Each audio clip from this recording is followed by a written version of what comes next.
Welcome to part 2 of the annual board training. In this short video, you will learn the four most important areas that board members must know to perform their duties. We also have some expert guests to help share this information.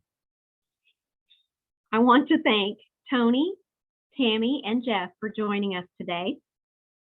And I'm your host, Lisa Harner. Before we begin, we just want to remind you why being a board member for ESB is so important. Jeff, why would someone want to be a board member for ESB? Well, as a board member, your voice and input is very important in overseeing our agency. As you can see from the slide, our agency is very large and we reach many people in our communities. You help ensure that we are good stewards of taxpayer money and that our services are helping those who are most in need. The bottom line is that as an ESC board member, you can help make a difference for children and families. Those sound like great reasons to me. So let's get started. Being an effective board member boils down to 4 areas, and these 4 areas can be remembered using the acronym PLAN, PLAN. PLAN stands for Purpose, Legal, Accountability, and Nurture. Let's take a look at what's involved in each of these areas. P is for purpose. The board has the overarching responsibility to define the agency's purpose and mission. Let's take a look at the agency mission that has been set by the governing board. The mission is to provide comprehensive services that instill hope, share opportunities to eliminate the conditions of poverty, and help neighbors achieve self-sufficiency. Tammy, why is the mission and promise so important? The board needs to consider the needs of the community and then approve strategies and programs to meet those needs. Our board has approved a community needs assessment and strategic plan, and you can find these in your board notebook. Let's move on to the next area of board responsibility using my favorite letter L. L stands for legal. Tony, can you tell us more about the board's legal responsibilities? Sure. The board has the legal authority and the responsibility that comes with operating a large nonprofit corporation like ours. We have an over $20 million budget. That's a lot of money. So there's a lot at stake. This means making decisions that are in an ethical, lawful, and responsible manner. The board does that by operating under a set of approved bylaws that determines the structure, the operations, and the procedures of the board. Board members should ask questions and provide oversight to ensure that agency matters are conducted in ways that are legally and ethically sound. And the board should also follow the bylaws it's established or go through the necessary steps to change or amend them if needed. Does everyone know where to find a copy of the bylaws? I do. They're in the board notebook. Yep. The next area the board's responsible for starts with the letter A. A equals accountability. This is a big one, and it's made up of 3 major parts: financial accountability, program accountability, and CEO accountability. Let's look at each of these just a little bit closer. Tony, you're also our financial expert. Can you tell us more about financial accountability? Although a lot of people are involved in a lot of ways with the finances of the agency, the board has the ultimate responsibility for the financial health of the agency. The board works in partnership with the CEO and the fiscal director to ensure the financial stability of the organization. Board members aren't expected to be accountants, but they are asked to look at reports and information they're provided and determine if they're reasonable. If there is ever any question, board members have a responsibility to ask, and staff has a responsibility to explain. The board also approves the fiscal policies that the agency has to follow. Of special importance is that the board ensures there are sufficient internal controls to safeguard the assets of the agency, both physical and financial. Board members should also always be aware of potential conflicts of interest and ask for more information when there's even an appearance of a conflict. We've been very fortunate. Economic Security has a history of extraordinary performance when it comes to fiscal practices. Take into consideration, for example, we operate approximately 50 programs using 65 different funds or sets of books from different funding sources, each one having its own requirements and policies for administering those funds that they provide us. And we do this with, again, $20 million a year. Annually, we undergo an audit by an outside firm to check our compliance with accounting principles and government regulations.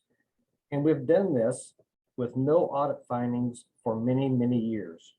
We rely on the board to help us maintain that kind of track record. Ooh, color me impressed. That was amazing. So the next area of accountability is program accountability. Jeff, can you tell us more about this one? Oh, Lisa, you know me. I'm not accountable. Okay, let's go to someone else who is accountable. How about Tammy? The board provides ongoing oversight to ensure that programs and the agency are meeting their obligations and expectations. This does not mean micromanaging of programs, but refers to the high-level oversight needed to ensure that programs fit the mission of the agency, perform as expected, and represent a sustainable model rather than one which continuously drains resources from the agency. Board members will receive a number of written and verbal reports for their examination and approval. It's important to ask questions when something doesn't make sense. Also, every month you'll receive a special report on major programs or an aspect of the agency to help you make an informed board member. Of course, regular attendance is very important to stay current and aware of what's happening within the agency.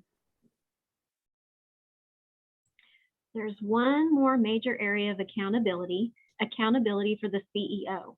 Jeff, you are the deputy director. Surely you can help us with this one. Okay, Lisa. The board employs one person, the chief executive officer. All of the other agency staff are employed by the CEO. The board chair is usually the primary point of contact for the board with the CEO, but the entire board must support the CEO. This includes at least an annual performance review, suggestions for improvement, and opportunities to continue growing their skills and abilities in the job. The board must communicate expectations to the CEO so that he or she has clear goals and standards to meet. And the board relies on the CEO and staff to provide information and answer questions. John, our CEO, is always willing to talk with you and even take you out to lunch if you want to discuss agency business. The last area of responsibility for a board member is to nurture. This may seem like an odd duty. It sounds like something you would do for a baby, not for a nonprofit agency.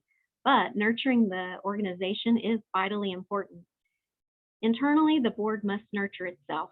While the CEO plays a key role in recruiting new board members, the board has the responsibility to sustain itself. Board members should tell their friends and acquaintances about ESB and pass on interested and potential new board members to the CEO. A board member must also represent the agency in the community. Each member should consider him or herself to be a public ambassador, promoting the agency and serving as a positive representative.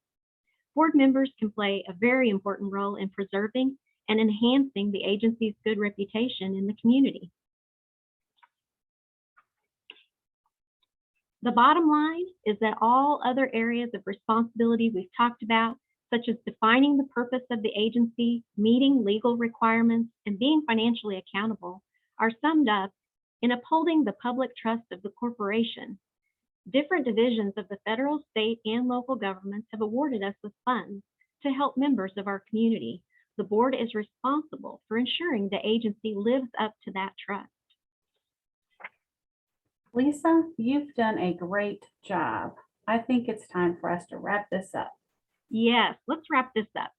In summary, remember, there are 4 main responsibilities of being a board member for ESB. They can be remembered with the acronym PLAN: purpose, legal, accountability, nurture. Ultimately, the main attribute of a good board member is to ask questions.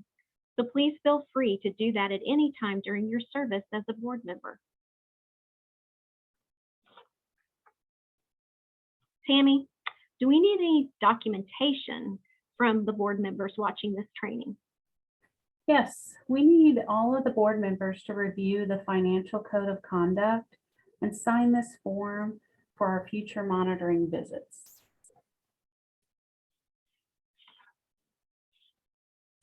We want to end tonight by saying thank you to all of you, our board members, for serving on the ESC Board of Directors. And remember, we are always available to answer your questions.